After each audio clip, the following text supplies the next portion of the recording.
हमको याद करके बताइएगा कि आपने कौवा को भी देखा है। आपने की बोले कौवा के बुझते पारी ना? क्या आपने कभी कौवा के गले में या पांव में बेड़ी देखा है? क्या उसे कभी पिंजरे में देखा है? क्या उसे कभी किसी रस्सी में या किसी भी प्रकार से बंधन में देखा है? नहीं देखा है। आपने क्यों कौवा के बंधन देखे छी नहीं? क्यों नहीं देखा है? तो कौवा भले काला होता है, देखने में भले आपको बुरा लगे, देखने में बदसूरत लगे, लेकिन जो वो काव काव काव काव चिल्लाता है, काव काव जो करता है ना, उसकी मातृभाषा है। और जो मातृभाषा बोलते हैं, मातृभाषा यानी हमारी मातृभाषा, हमारी परंपरा, हमारी संस्कृति, जो मातृभाषा बोलते हैं वो कभी गुलाम नहीं होते, उन्हें कभी कोई गुलाम नहीं बनाता। आपने सुगा क्यों देखे थी? आपने सुगा ही बोली ना? सुगा, तोता, पैरट देखने में बड़ा सुंदर होता है, पंख भी सुंदर होता है, चोंच भी सुंदर होता है और आवाज भी सुंदर होता है। लेकिन आपने क्या देखा होगा कि लोग उसे पकड़ते हैं, पहले उसके की बोली डंका काना सबसे पहले उसको तोड़ देते हैं। पांव में भी जरूरत पड़े तो एगो दुगो उसका तोड़ देते हैं और उसको भर के कहां रखते हैं? लोहे के पिंजरे में। भले उसको खाने के लिए चना दे, मूंगफली दे, लेकिन उसको गुलाम बना के रखते हैं कि नहीं? क्योंकि जो मिट्ठू, जिसे कोई तोता कहता है, कोई सुगा कहता है, कोई पैरट कहता है, भले वो दिखने में सुंदर है, हरा है, चोंच लाल है, खाता भी बढ़िया बढ़िया है, लेकिन वो भाषा का नकल करता है। टेम टेम टेम टेम उसकी भाषा नहीं है, वो भाषा का नकल करता है, वो किसी और की भाषा को बोलने का प्रयास करता है, इसीलिए लोग उसे गुलाम बना के रखते हैं। तो इसलिए एक बात तय कीजिए कि आपको आजाद रहना है या गुलाम रहना है? तो भैया अगर आजाद रहना है तो आपको उस कौवे की तरह अपनी संस्कृति, अपनी परंपरा, अपनी आइडेंटिटी, अपनी पहचान, उसके साथ आपको जीना होगा। तो क्या ये नौजवान पीढ़ी जो हमारा आने वाला भविष्य है, क्या वो आज के इस कार्यक्रम के माध्यम से ये प्रतिज्ञा लेंगे कि आप अपनी परंपरा, अपनी संस्कृति, अपनी मातृभाषा को बचाएंगे? क्या आप प्रतिज्ञा लेंगे? क्या आप अपने सामाजिक कार्यक्रमों को, अपने सामाजिक आंदोलन को आगे बढ़ाएंगे? क्या आप प्रतिज्ञा लेते हैं?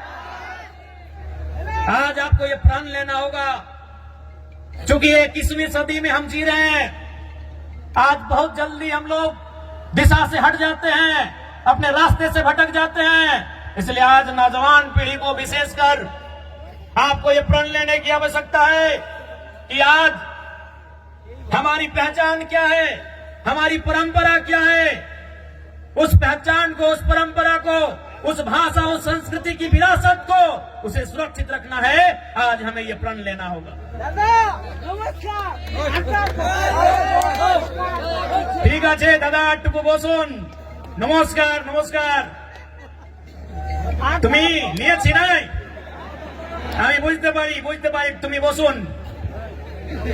आज ये प्रण लेने की आवश्यकता है और विशेषकर जंगल महल के नौजवानों, मेरे भाइयों, मेरी बहनों, मेरे अभिभावकों, मुझे अफसोस होता है, मुझे दुख होता है आपको यहां देखकर।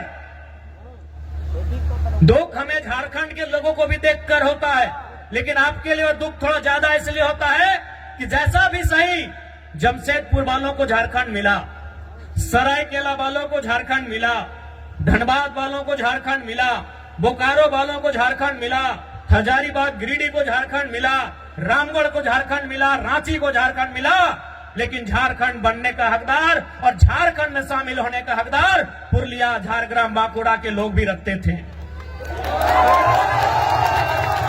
आज बिल्कुल इस बात का अफसोस आपकी आंखों में भी झलक रहा है और हमें भी झलकता है।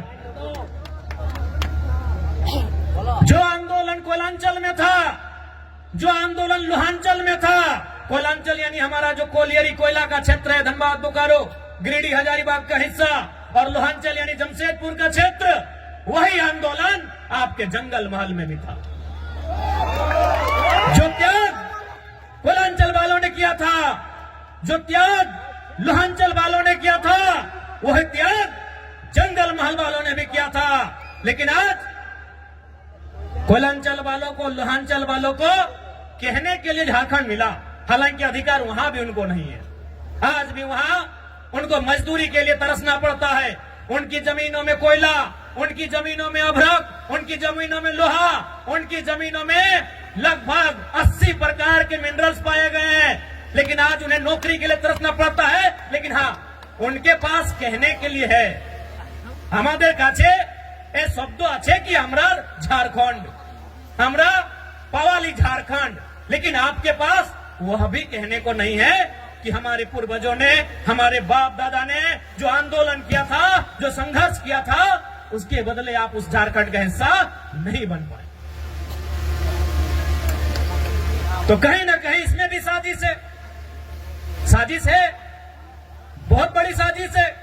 तो इसलिए नई पीढ़ी को यह प्रण लेना होगा कि हमारे पूर्वजों ने आंदोलन को जहां लाकर छोड़ा है, वो विरासत जो हमें देकर गए हैं, उस विरासत को यहां से फिर से हमें लेकर जाना होगा। क्या आप तैयार हैं? कि जंगल महल की गलियों से एक आवाज आया है, जंगल महल की गलियों से एक आवाज आया है, उठो नौजवानों, फिर से इनकलाब आया। क्या आप तैयार हैं? और देखिए नौजवानों, मेरे भाइयों, हम जिस रास्ते में चलने जा रहे हैं, जो कार्य हम करने जा रहे हैं, मानते हैं आसान नहीं है, एक काज का सरल नहीं আছে, किंतु असंभव भी नहीं है। मानते हैं वो काम आसान नहीं है, वो काम सरल नहीं है, लेकिन वो असंभव भी नहीं है। आज हमारे समाज का जो मांग है शेड्यूल ट्राइब इंक्लूजन का, आज ये लड़ाई भी, आज ये मांग भी बरसों नहीं दशकों पुरानी है।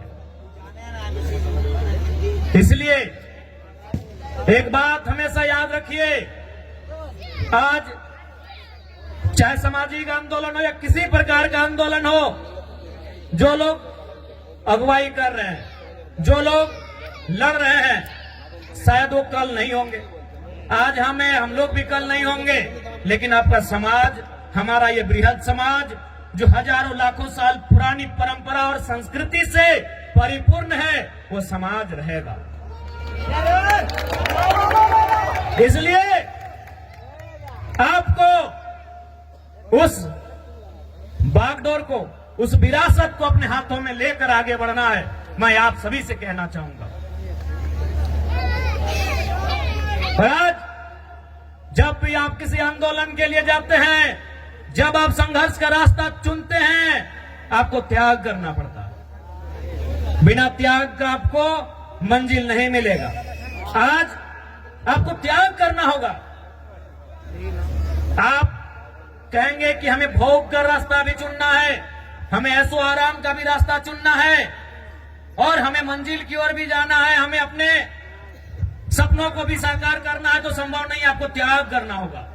आज का समय त्याग का है, और जो नौजवान त्यागी बनकर इस रास्ते में आएंगे, तभी हमारा समाज उत्थान की ओर जाएगा। इसलिए इस पीढ़ी को तो त्यागी बनना होगा। हमारे जिले में एक वीर क्रांति दूत हुआ करते थे, शहीद शक्तिनाथ महतो। वो अक्सर कहा करते थे कि एक पीढ़ी को जेल जाना होगा, दूसरी पीढ़ी को गोली खानी होगी, तभी तीसरी पीढ़ी राज करेगी। हमारी एक पीढ़ी जिसमें शहीद शक्तिनाथ महतो स्वयं, जिन्होंने ये नारा दिया था कि एक पीढ़ी को गोली खाना होगा, और शहीद शक्तिनाथ महतो ने खुद गोली खाई, उनके साथ निर्मल दादा ने गोली खाया। ऐसे अनगिनत, गिनती हम नहीं कर पाएंगे, इतने लोगों ने गोली खाया। आपका जो समय है कि एक पीढ़ी गोली खाएगी, दूसरी पीढ़ी जेल जाएगी, ये शायद जेल की स्थिति वाला समय है। और आपने देखा पुरुलिया के जिले में, घाटशिला में, हमारे 51 लोगों को जेल जाना भी पड़ा। लेकिन उन विषयों से, उन घटनाक्रम से आपको कतराना नहीं है, क्योंकि आपकी लड़ाई आपकी व्यक्तिगत नहीं है। आपकी लड़ाई केवल आपके लिए नहीं है, आपकी लड़ाई केवल आपके घर आंगन तक सीमित नहीं है। आपकी लड़ाई कई हजारों साल पहले जो सपना हमारे पूर्वजों ने देखा था, उस सपने को साकार करने की लड़ाई है। इसलिए आज आपको त्यागी बनना होगा, इसलिए आज आपको त्यागी बनना होगा। और एक बात याद रखिएगा, जो संघर्ष को चुनते हैं वही सफलता के करीब जाते हैं। आज का समय संघर्षों का समय है मेरे भाइयों। जो भी पर्व हम लोग मनाते हैं उसका एक संदेश होता है। हमारे जो तो पर्व आछे, जो तो त्योहार आछे, ওদের ভিতরে একটা মেসেজ আছে, সন্দেশ আছে কি আর মানে কি, এই কাজটা আমাদের পূর্বজ কি জন্য করেছে, এই কাজটা কেনে, এই বরদ খুঁটা কেনে, এই কাড়া খুঁটা কেনে, এই টুসু কেনে, এই করম কেনে, জিতিয়া পরব কেনে, এই কোনো না কোনো ওদের ভিতরে একটা মেসেজ আছে। তো বরদ খুঁটার মানে কি সবাই জানি कि हमरा चासा लोग माने की न, सावन महीना का जो समय होता है हम वो खेती बाड़ी करते हैं, धान लगाते हैं, हार जोतते हैं। इधर भी वही टाइम होता है ना। अब मार्च में नहीं ना करते हैं, न दो चार को खेत देखे थे मार्च तरफ। यानी हम सावन महीना, जिसे हम लोग अंग्रेजी के कैलेंडर में जुलाई अगस्त के आसपास कहेंगे, यानी उस समय हम क्या करते हैं, हल चलाते हैं और खेत में धान लगाते हैं, और मूल हमारा संबंध धान से। उसके बाद का जो समय होता है सितंबर आधा, अक्टूबर पूरा और थोड़ा सा नवंबर, यानी 1.5-2 महीना क्या होता है कि हमारा जो बरद है, काड़ा है, उसको रिलैक्स हो जाता है। तो भाई रिलैक्स हो जाता है तो उसको हम लोग क्या करते हैं, इस त्योहार में उसको पहले तेल लगाते हैं। हमरा की करी वाके तेल मखाए कहे ना, तेल किसको मखाया जाता है, लगाया जाता है, जो थका हारा होता है। आज के यदि हमारे घरे यदि बाड़ी कोनो पहुना आसे, कोनो कुटुम आसे, तो हम उनको क्या करते हैं कि बैठिए थोड़ा तेल लगा देते हैं, भाई आप बहुत दूर थक के आए हैं। तो तेल किसको लगाया जाता है, जो थका होता है। तो हमारा जो बरद है, काड़ा है, ये सावन महीना में इसको जोतते जोतते नारते नारते ये थोड़ा थका है। अब इसको तेल लगा के बोल रहे भाई थोड़ा सा तुम अब तंदुरुस्त हो जाओ, तुम थोड़ा सा फिट फाट हो जाओ। कहे न, फिर अब आ रहा है कार्तिक और अगन का महीना कि धान काटना है और फिर तुमको काड़ा गाड़ी में लोड करके घर पहुंचाना है। अब धान काटने के बाद फिर बरद गाड़ी में लोड करके घर भी पहुंचाना है और माड़ा भी रहना है, धान खिजाना भी है। तो इसीलिए इसको तेल लगाते हैं कि तुम अब या तुमको फिर से तैयार हो जाओ। यही हमें एटाई ना जिज्ञासा करेছি कि भाई कोनो ना कोनो हमारे त्योहार, हमारे पर्व मेसेज আছে। तो मैसेज की ना, हम आपको तेल लगा दिया फिट फाट, और अभी खूंटा भी काहे किए, उसको गुस्सा दिला रहे हैं कि भाई तुम और गुस्सा हो जाओ, तुम ही रागे, तुम ही रिझे। कहे ना, इसी गुस्सा के साथ मेरा खेत से धान उठाना, हम लोग का खेत भाई सब कादा खेत आसान नहीं है। कुड़मीर खेत से धान उठाई के लाना आसान है की? तो वही उसको गुस्सा दिलाते हैं, सूप से मंदिर बजा के ऐसे मैंने उसको हलकार के कि भाई हाँ तुम गुस्सा करो, तुम गुस्सा करो, हम चाहते हैं तुम गुस्सा करो, और उस गुस्सा के बदले जब हम धान खेत में तुमको नारेंगे फिर उठा के उसको बाहर लेके आना है। तो ये है हमारे बरद खुटा करने का, हम पीछे हमारे पूर्वजों का मतलब कि पहले तेल लगा के तुमको तरोताजा करेंगे।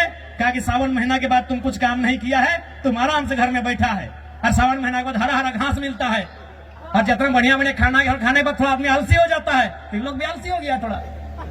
तो इसीलिए अब फिर से आ गया है टाइम कार्तिक महीना का, अगहन महीना का। अब इन लोग को